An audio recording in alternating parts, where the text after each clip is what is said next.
Good afternoon. Welcome to Lunch with Books.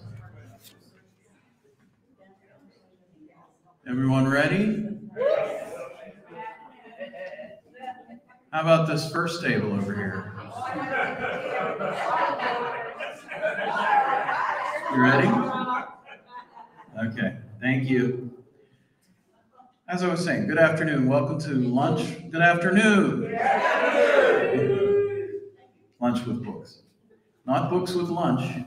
That's another program. If you would turn off your cell phones, if you have one. Next week, July 26th, Driving the Electric Vehicle Future. Corey Campanese will be here to tell us about EVs. And on the 2nd, Bob Gaudio will be back to play some music, the Troubadour, a coffee house music session. So this Thursday, we're finally starting our summer program for People's University, and it's called Dinosaurs, as you know. And the first instructor is Lindsay Castrol. She is a paleontology student and museum volunteer up at Carnegie Museum. She is a graduate of California University of Pennsylvania with degrees in biology and geology, and will be going to graduate school at the University of Alberta starting in fall. So she'll be our first instructor. I see that we have almost, if not 50, very close to 50 signed up for that first class. So all of you get one of these, brand new, hot off the press, People's University tote bag with 2 free dinosaur books inside. I mean, this is the best deal we've ever offered. I'm telling you. You get a t-shirt for the dinosaurs, all that, and all you have to do is show up. Listen to Lindsay tell you about what is a dinosaur. I don't know if you saw our video that Rabbi Leaf did, but I think it's pretty good, about dinosaur existential crisis. So that brings us to our guest today. And to introduce our guest today is our friend, Poet Laureate of West Virginia, Mark Harshman.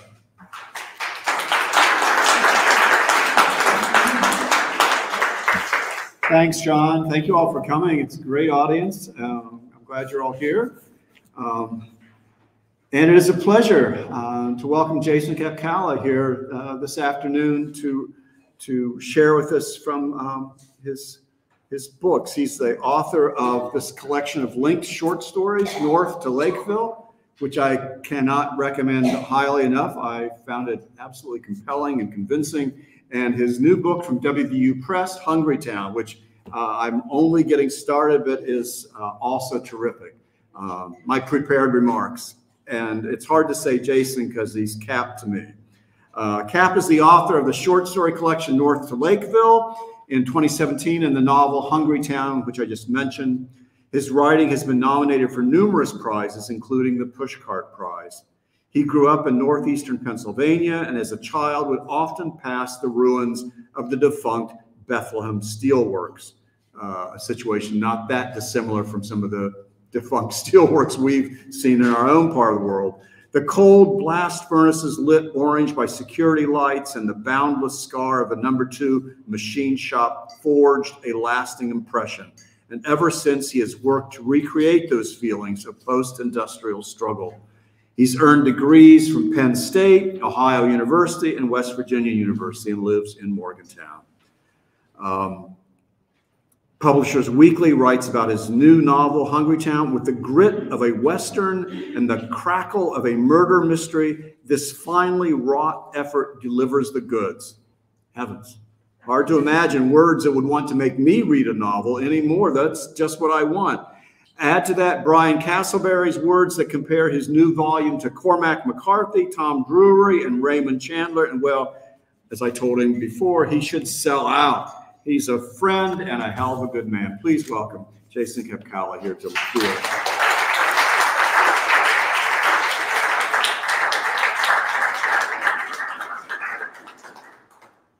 Well, thank you, Mark. That's more than I deserve. And thank you for having me here, and thank you for everybody for coming out and reading, or to hear me read. Give me 1 second. I'm going to go ahead and open up my little device so that I can go ahead and do that for you, because I keep my reading here on my iPad. I apologize if I sound a bit sonorous today. I'm still recovering from a head cold, so my voice hasn't quite made its way back to normal yet. Today I'm going to read from the novel Hungry Town, which just came out this past spring on WVU Press. And the book opens on a late October night in the fictional steel town of Lodi, Ohio, where the police are dispatched to an abandoned steel mill to investigate a silent alarm. And when they arrive, they stumble upon a trio of kids who are trespassing.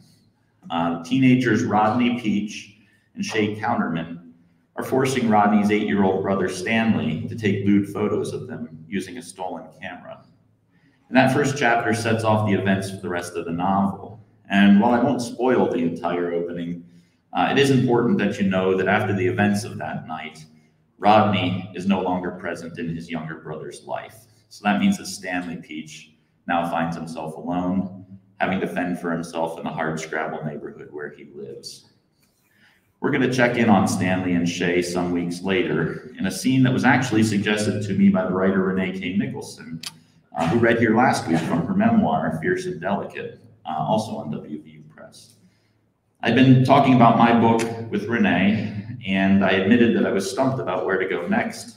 And she had said, well, why not have Stanley try to develop the film from the camera, from that first night in the mill? And at first I kind of balked at that suggestion. I thought, well, that film was confiscated by the police. It's probably been destroyed. But as Renee wisely pointed out, Shay doesn't know that. And so as far as she knows, the compromising photos of her are still in the camera. And she's going to want to make sure that they don't fall into the wrong hands. So I wrote this chapter, and it's the only time in the novel that we get to see Shay and Stanley interact with one another directly, and it's actually become one of my favorite scenes in the entire book. Stanley. He watched the classes let out, kids scrambling toward the line of yellow buses, teachers corralling them, yelling threats that Stanley couldn't hear from where he stood against the playground fence. He raised the viewfinder to his eye and focused on a pigeon that had landed atop the gymnasium's rusty weather vane and was about to snap the picture when a pair of hands gripped his shoulders. He tried to run, but whoever had grabbed him held tight, pulling back on his shirt. "Stand still, dummy," said a girl's voice. And when she let him go, Stanley stumbled forward onto his knees in the orange dust near the dugout. When he looked up, Shay Counterman stood staring at him. It was the first time they'd crossed paths since the mill, and she looked less pretty somehow. Her red hair was all snarled and frizzy, and the bags beneath her eyes made her face droop. "Are you all right?" Shay stared hard at the weather vane, her lip quivering. "Do you have any idea what they're saying about me?" Her hands tightened into fists. "Who?" Stanley asked, but she didn't answer him. Instead, she grabbed him by the arm, jerking hard. "I want those pictures," she said. "The film from that night, you hear me?" Stanley nodded, and she yanked him to his feet. Without saying another word, they crossed Mechanic Street and passed through the abandoned tennis courts toward Lodi High. Shay squeezed between two modular buildings, pushing Stanley in front of her as they edged up to a large metal door. "Don't tell anyone about this," she said as she shoved him inside. The basement of the high school was poorly lit and humid. Long pipes spanned the ceiling. Stanley heard voices as they passed the locker rooms and, above his head, the rhythmic thudding of basketballs. Shay dug her fingernails into his wrist. He wanted to ask her where she was taking him, but he was afraid she'd get angry again. They passed beneath the stairs to another hall where the squeal of someone playing a trumpet echoed from a closed room. Shay finally let go of his arm. Grabbing a fistful of his shirt, she led him into a large windowless room and locked the door behind her. Inside, old cameras hung from the walls, and notes about shutter speeds and photo composition filled the chalkboard in front. She pointed to a door near the back of the room. "You know how to make pictures," she said. Stanley wasn't sure if it was a question, but he nodded. He'd never done it before, but he'd read enough about it in the photography books he'd found in the attic to know what tools and which chemicals he'd need. And for the first time in a long time, he felt an actual jolt of excitement. He led Shay to the dark room and popped the film from his camera, and she helped him to gather the rest of the equipment and line it on the counter. "We need to turn out all the lights," Stanley said. Shay frowned, but she went over and flipped the switch, bathing the room in a soft red glow. "How's that?" "All the lights," Stanley said. "It needs to be all black." Shay cocked her head. "On TV, it's red." "That's for making pictures," Stanley said, flapping his arms at his sides. "We have to develop the film first." Shay squinted at him.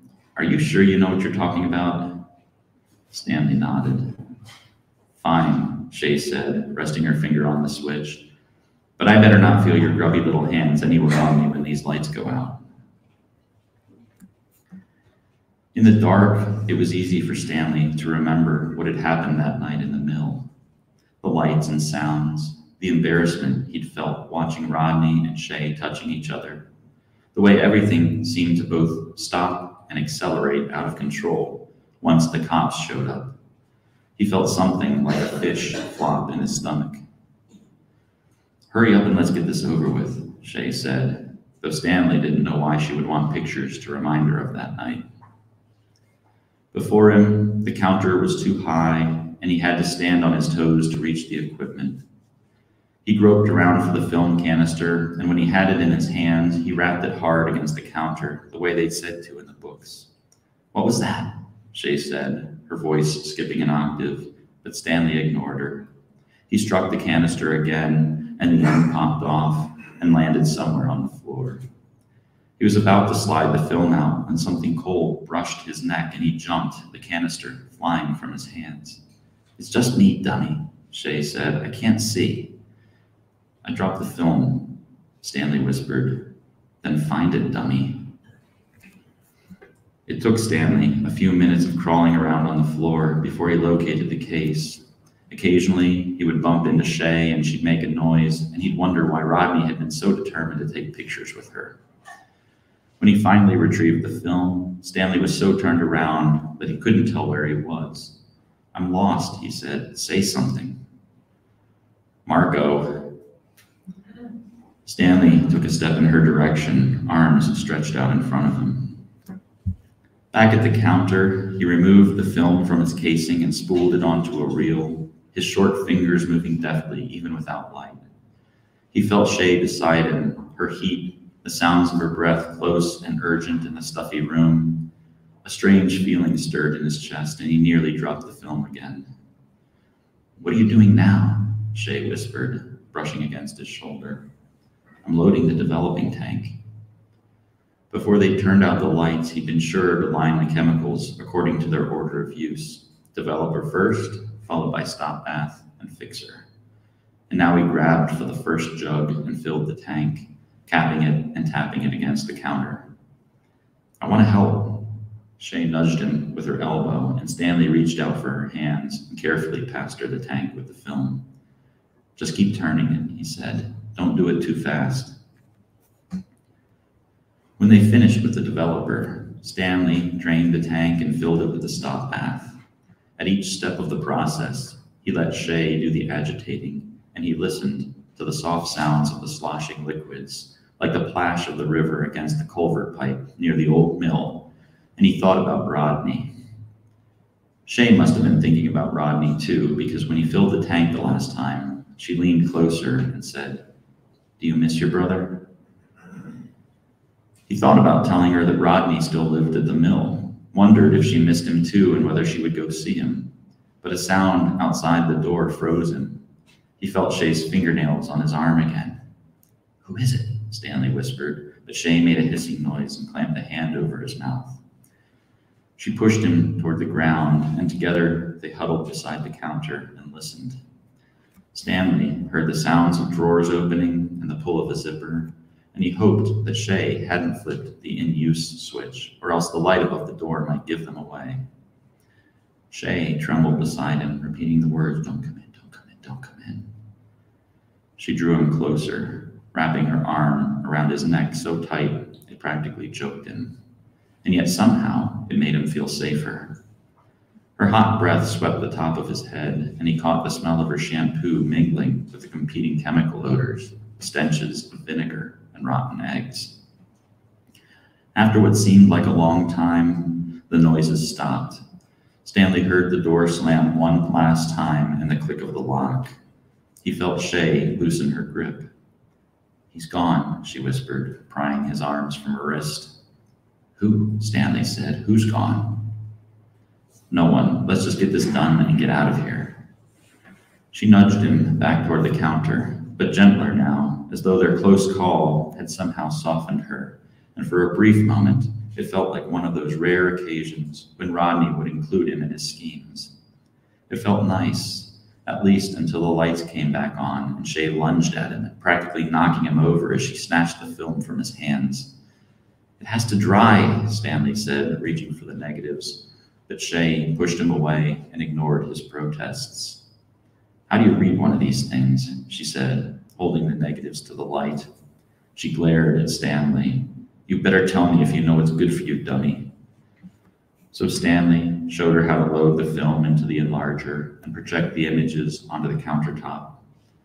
One by one, they flipped through the photos, pictures Stanley had taken with the camera since Officer Rue had returned it, until they reached the last one. "That's it." Shay stared at the table. Stanley flipped off the projector. "But these are just pictures of houses and factories and junk," she hissed, grabbing him by the throat and leaning in so close that Stanley could feel her spittle on his face. "Where are the spank pictures of Rodney and me, you little sneak? Who'd you give them to?" Stanley tried to speak, tried to explain that he didn't know where the pictures were, but he couldn't. Shay shook him, and his head lolled and snapped forward again as he struggled to pull free. "Answer me," she said, "or I'm going to agitate those pictures right out of your brain."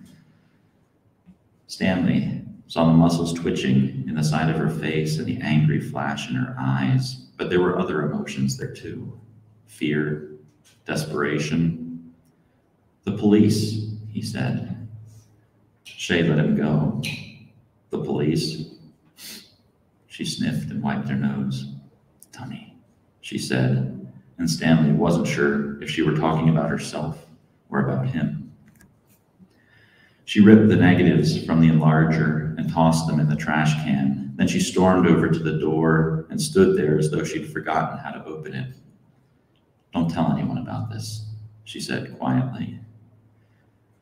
Stanley waited until he heard the outer door shut, and once he was certain that Shay was gone, he dug the negatives from the trash and took them over to the sink. His throat closed up and his eyes began to water, but he didn't know why he was crying, whether he felt worse for himself or for Shay or for Rodney. He splashed his face with water and wiped it with his shirt. Then he laid the negatives in the sink and did his best to wash away the dust and the dirt.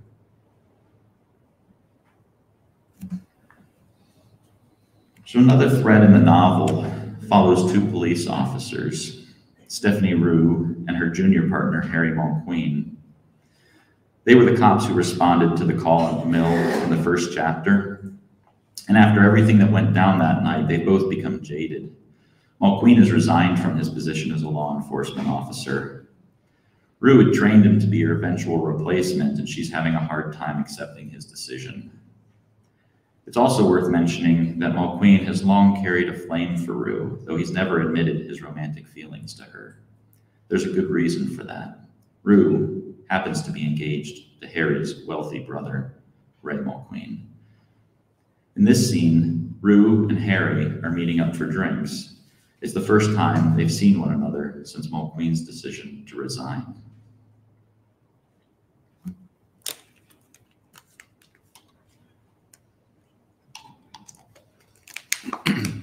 Excuse me. Rue and Mulqueen. It was after midnight in First Ward when Rue finally finished her shift and pulled in front of Mulqueen's apartment building. Through the side window of her Impala, she saw him sitting on the stoop, so she let the car idle and waited while he crushed a cigarette. He wore a pair of faded slacks and a track jacket, and from what Rue could tell, hadn't shaved in a couple days. They hadn't spoken much since he turned in his badge and gun. He hadn't returned her calls. It was as though he'd disappeared, locked himself inside with the blinds shut tight. She'd driven by his apartment once after her patrol, but hadn't stopped up to see him. I see some things haven't changed, Mulqueen said, crushing a styrofoam cup against the floor as he slid into the passenger seat. Don't start, Rue said, as she peeled away from the curb. She kept the window cracked in spite of the cold, and a wet smell filled the inside of the car. It's only been a few weeks. Christ, you're the one who left that cup there. Guess I lost track of time, Mulqueen said, but that was a lie.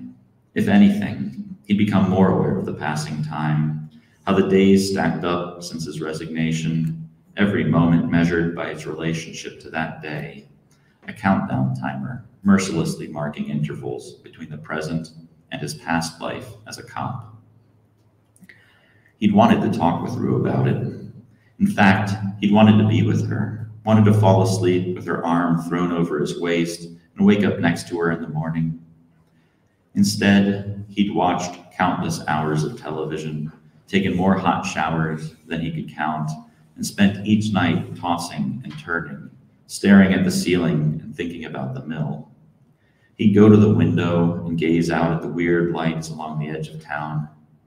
In those early morning hours, with no one else around, he was convinced it was alive.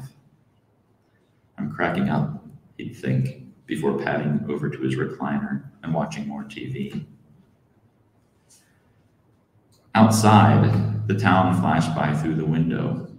Tired-eyed townies milled around on the sidewalk, plenty of sharky smiles cast at the cruiser as they passed through the old neighborhood, people living by road. Rue said, I talked to Holbrook, and he's agreed to let you use your vacation days. You know, until you're ready to come back. Mulqueen turned to the neon wilderness outside. This ain't a vacation, he said, and I'm not coming back. Rue mashed the gas, blowing through a red light. Jesus Christ, Harry, I guess I forgot about the fortune you've amassed, you know, after 9 whole years as a public servant. Maybe you'll let me come over sometime and sip Mai Tais in your golden hot tub. Further north, at town's edge, the glowing sign of a brand new fast food chain cast a pyramid of light over the road. I haven't decided what I'm going to do yet. Maybe I'll flip burgers. You never know.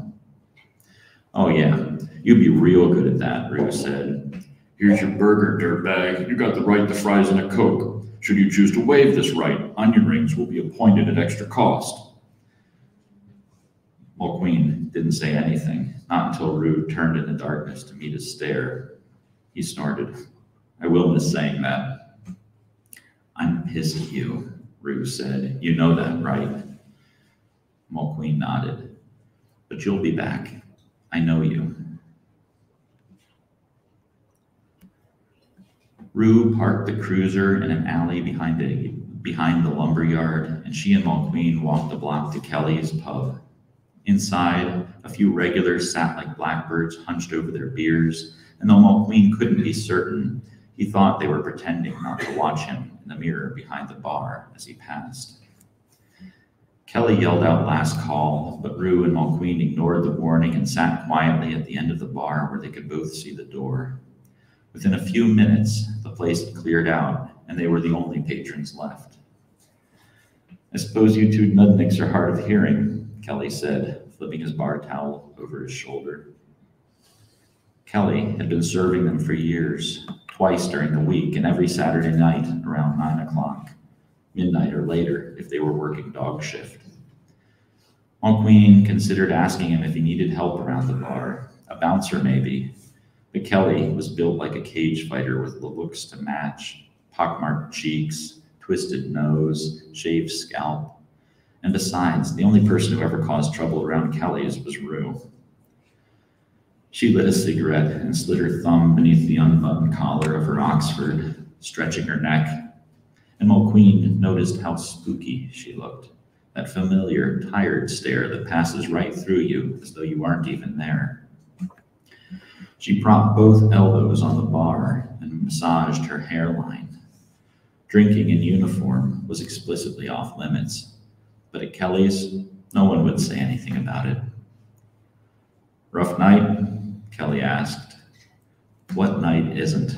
Rue replied. "Right now, there are people in hell saying, 'This ain't Lodi, but you can see it from here.'" Kelly nodded. It was a quality both Mulqueen and Rue appreciated about him. He tended bar for cops long enough to know better than to prod an officer who began her drinking in the AM. Mulqueen started a tab. "Look, whatever you're drinking tonight, it's on me." Rue slid her fingers over her eyelids, resting them in the hollows between her cheekbones and jaw. "Whatever makes me bulletproof." Outside, possibly even a few blocks from where they sat, some woman was being beaten by her husband, or a house was being broken into. Perhaps a couple of drunks were going at each other with shards of glass.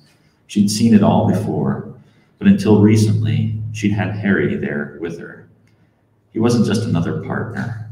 In a department full of dinosaurs and cavemen, Mulqueen had been different. She'd groomed him to become her eventual replacement, her better. Now she'd have to start all over with someone new. That is, if they gave her another partner. Two-cop patrols were fast becoming a thing of the past. "What are you thinking?" Mulqueen asked. "I'm thinking that the farther south you head in this town, the colder it gets." Kelly took a bottle from the shelf behind the bar and poured a shot. He set the drink down on a paper napkin and slid it over to Rue. He repeated the process for Mulqueen. Mulqueen sniffed his drink, eyeing the bartender before taking a careful sip. "It's premium overproof whiskey," Kelly said with a grin. "They call the stuff hazmat because the airlines won't even allow it on the plane. It cost me a small fortune, so don't waste it." Mulqueen watched Rue down most of her shot before pressing her head softly against the bar. "You drink it," he said, pushing the alcohol back toward Kelly. "Pass it over," Rue said, resting her cheek on the puddle-ringed napkin.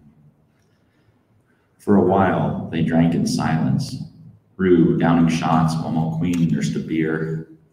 On the television above the bar, a rerun of the 10 o'clock news. The camera panned in on a shot of the Lodi mill. Mulqueen said, "What is it about that place?" Kelly reached to change the channel. "Look," he said, "what kind of person hangs out at an old steel mill anyway, right?" Mulqueen laced his fingers behind his head and blew out a long sigh. "No one," he said, shutting his eyes.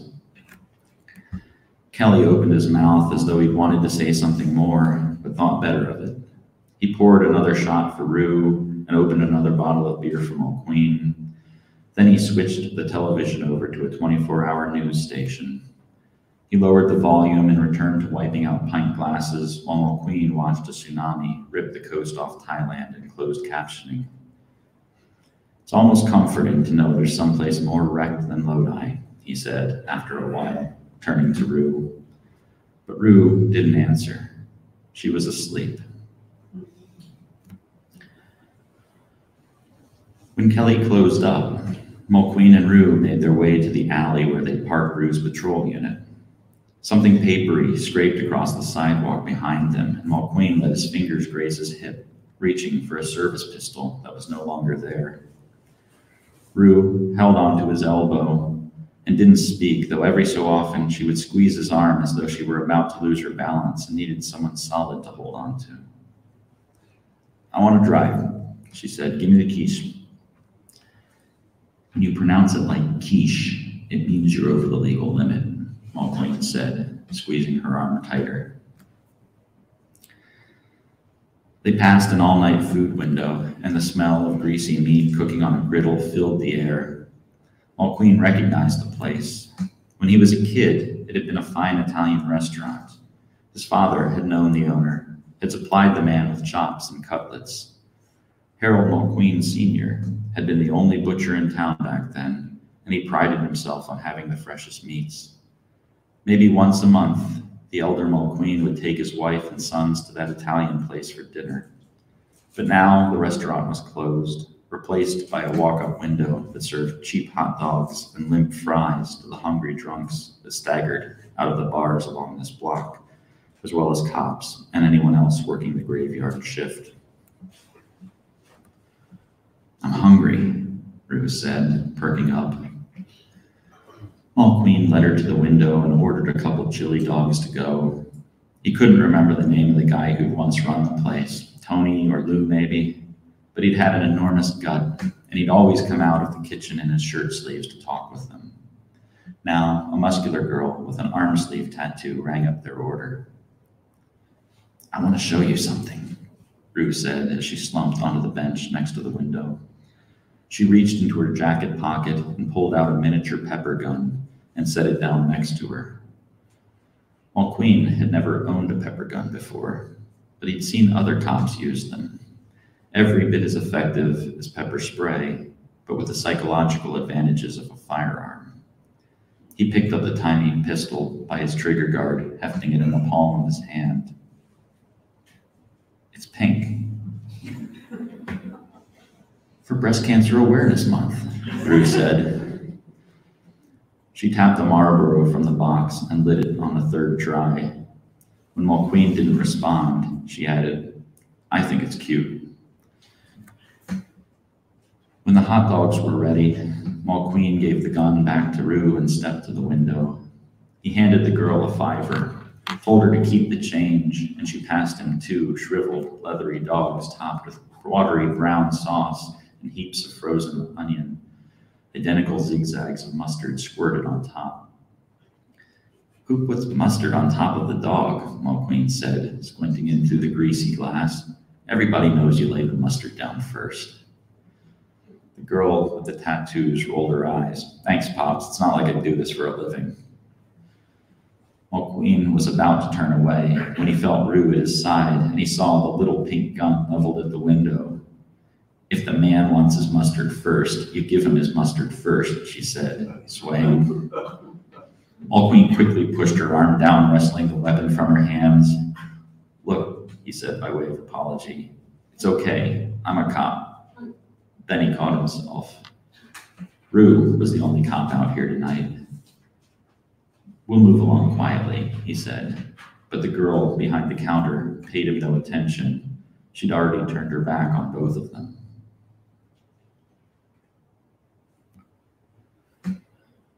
The storm-threatened streets glistened below the antique streetlights as Mulqueen drove Rue home. 9 years, and you never once let me drive, he thought, as he listened to the soft sounds of her breathing coming from the seat next to him. He nosed into the spot in front of the brownstone that Rue shared with his brother and yanked the keys from the ignition. A light shone in one of the windows, and he sat staring at the bare shade trees that lined Hideaway Hills. "Why do you do this to yourself?" he said, not expecting an answer and not receiving one. If he were being honest with himself, the question wasn't really directed toward Rue anyway. Mulqueen stepped from the cruiser and his breath caught in his throat. The mercury was dropping fast, winter coming on a bit more every day. He moved around to her side of the car and opened the door. "Après vous, Jack Daniels," he said, hooking her under the armpits and hoisting her to her feet.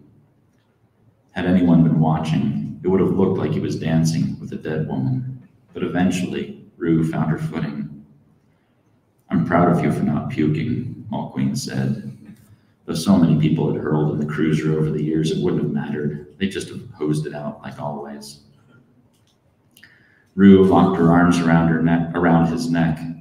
"Harry, when did you get here?" "A few minutes before you did." From where did you come from?" She moaned as he led her up the front steps, walked as though balanced on a tightrope, one hand gripping the ornate iron railing, the other Mulqueen's arm. They stepped up beneath the porch light to where it was brighter, and Mulqueen fought with the stubborn lock while the wind whipped Rue's hair across her face. She parted it with her index fingers and looked up at him, her pupils like twin islands lost to the dark. "I love you." "Of course you do, Steph," he said, nudging the door open with his foot. "It's cold and damp and almost daybreak, and I'm left dragging you home from the bar, and all you have to say for it is that you love me. Of course." "I mean it. I love you." Rue emphasized the last three words by jabbing him in the chest. If only, Mulqueen thought, right before she vomited on his shoes. And we'll end with a bit more Stanley. Thank you again for coming out. From his bedroom window, the fat gray smokestacks towered over the security fence like giants. There was a way into the mill, one that not even Rodney had known. Down along the banks of the Monhocken, a culvert pipe led under the railroad tracks to a series of drainage grates near the center of the plant. Stanley pulled on Rodney's flannel shirt and baseball cap. Before leaving the house, he wrote a note to Chloe, just in case. Told her he was going over to her friend's house. Never mind that he had no friends. As Stanley walked the railroad tracks toward the mill, he watched the water rushing through the locks on the Monhocken, plastic bottles and garbage bags piling up near the spillway. Beyond the barbed wire fence, the slag heap stretched out toward the abandoned machine shop where he'd stood the last time he'd seen Rodney. The blast furnaces sat beside it like rockets pointing straight into the feathery clouds. Below them, a squat brick building the size of a large basement, half collapsed. Its arched windows and doorless coke chute gave it a vaguely human look, like a demented jack-o'-lantern. He'd gone inside that building only once, a year back. On the floor sat a brick hearth with dozens of clay holes leading directly into the ground. Some had heavy iron lids, others had been left wide open. He'd stared down into one of those cavities, black and depthless, until he saw movement and ran screaming. That night, he'd told Rodney about it, the beast with giant demon eyes. "It's just a raccoon," Rodney said, leaning against their porch railing and tossing his cigarette butt out into the yard. He'd laughed. "You really are a baby." He was probably right, because Stanley had never gone back inside the building after that. Near the rear gate, past the line of empty boxcars, large red cranes stood motionless, suspended over dunes of black pellets, and steel girders lay sectioned in neat rows like a cornfield or a graveyard. Stanley followed a dirt path along the riverbank and found the culvert pipe. It was mostly grown over with sedge and cattails. The grate had fallen off long ago, and no one had bothered to replace it. The pipe was narrow inside, so tight his shoulders almost touched the walls, and the bottom was wet and slippery, but if he crouched, he could clamber through without getting his knees wet. As he bent down, a cardboard box fell from his shirt pocket. Stanley picked it out of the muck and examined it. Rodney's Newports. Stowaways.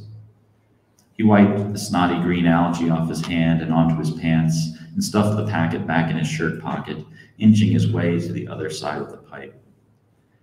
He looked up through the grate at the purple-bottomed clouds. He was inside the plant now. All he had to do was climb out of the drain. He pushed as hard as he could, and the grate shifted, so Stanley put his legs to work, straining until he managed to open a space wide enough to crawl through. At the center of the yard, the wind whipped between the buildings, and Stanley shivered. Rodney's flannel wasn't warm enough. He'd gotten mud on his jeans. He wondered if Chloe would give him hell for it, or if she'd even notice. A Ahead of him sat the machine shop, impossibly long, like a giant covered bridge.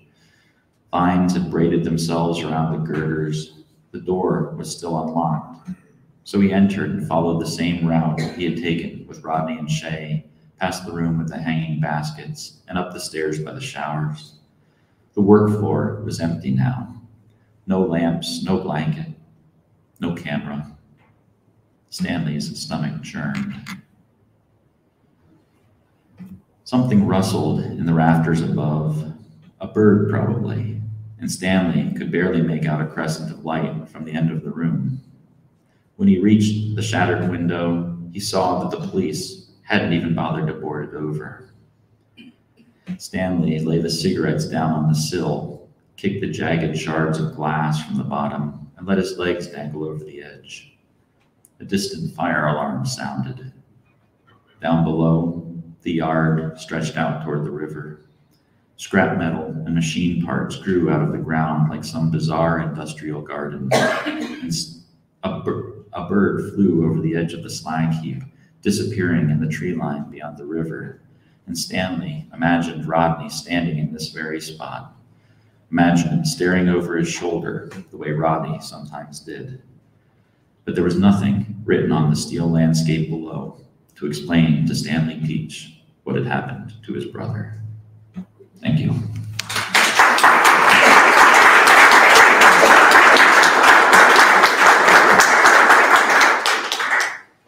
Questions for Kat? You'd like?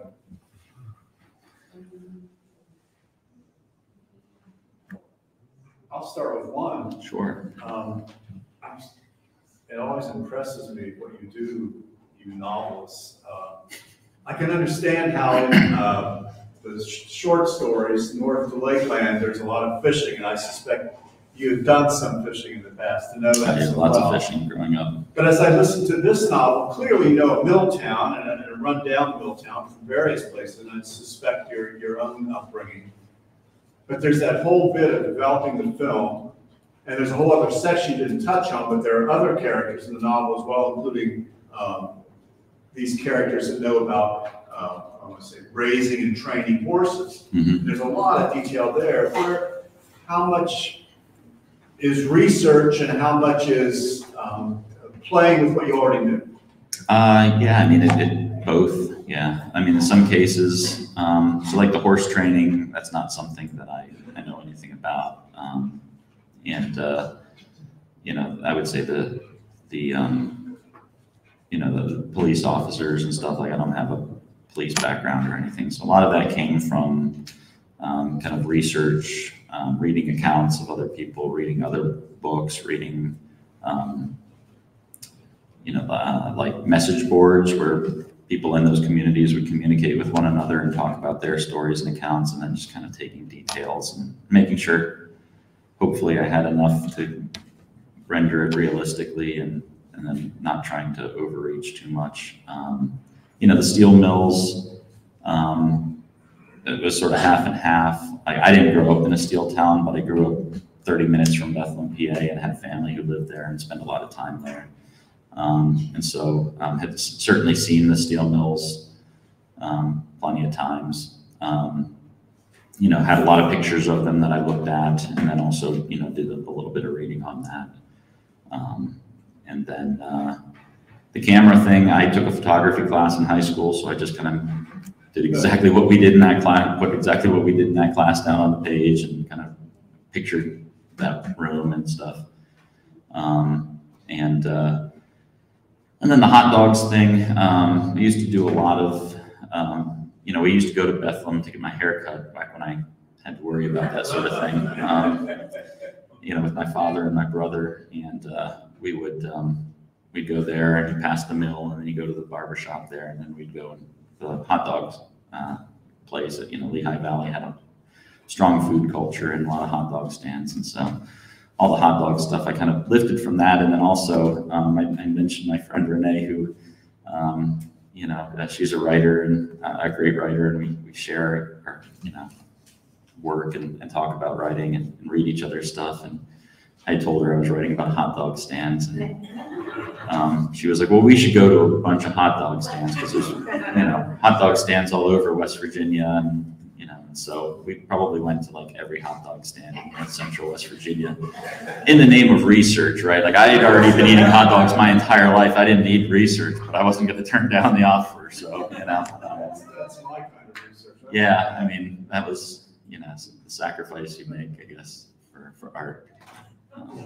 Yeah, so kind of a mix and mash of a lot of different research kind of approaches.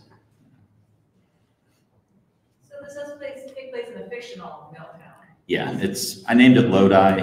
It's not the actual Lodi, Ohio. It doesn't bear any resemblance to it. It's sort of an imagined place that's somewhat influenced by Bethlehem, PA, near where I grew up, and Athens, Ohio, where I spent a couple of years. They have the old brick factory there and stuff. And so kind of imagined a small town, smaller than Bethlehem, but with a lot of the same industry there.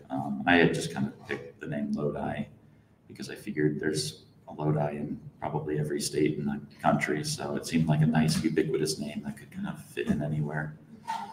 But so do you wrap up the question why she wanted those pictures? Yeah, I think so. Why does Shay want the pictures, you mean? Yeah, I think Shay is,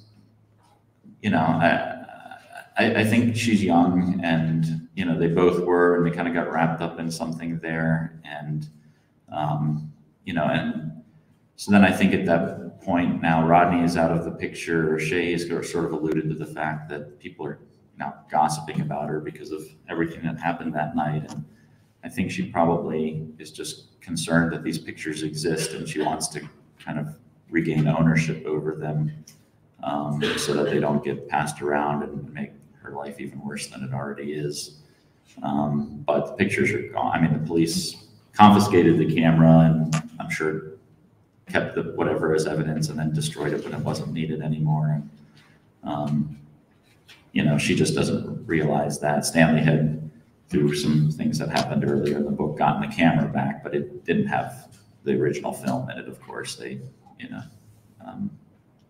he's just got new film since then, and is taking pictures. He likes to wander around and take pictures of the steel mill and stuff like that. But, Shay doesn't realize that, and I think comes to realize it by the end of the chapter, maybe. It was a great question. Thank you. Other questions? Yeah. I've read that sometimes individuals have an ending in mind and they work toward it, and sometimes they have not necessarily an ending, but kind of a theme, and where it's going to end, they don't know. And I was just wondering where, if at all, Renee's thought about having to develop the film or do whatever with the film. How did that play into where you went from there? Yeah, that's a great question. So I'll just kind of repeat it in case everyone didn't hear. She mentioned that a lot of times writers have an ending in mind when they start out to write, and then had wondered how had Renee's suggestion about having them develop the film kind of impacted that or led it in a direction. And that's a great question, a tough question. I have to kind of think back a little bit, I guess. I don't think I really write too much with an ending in mind. I kind of just write to find where it's going. And so in that regard, I really like getting kind of new ideas or outside ideas or ideas that kind of hit me from the sides that weren't exactly where I was expecting the piece to go. And then kind of following that thread and seeing where intuitively it kind of leads me. And so I think it actually helped us kind of move the book forward.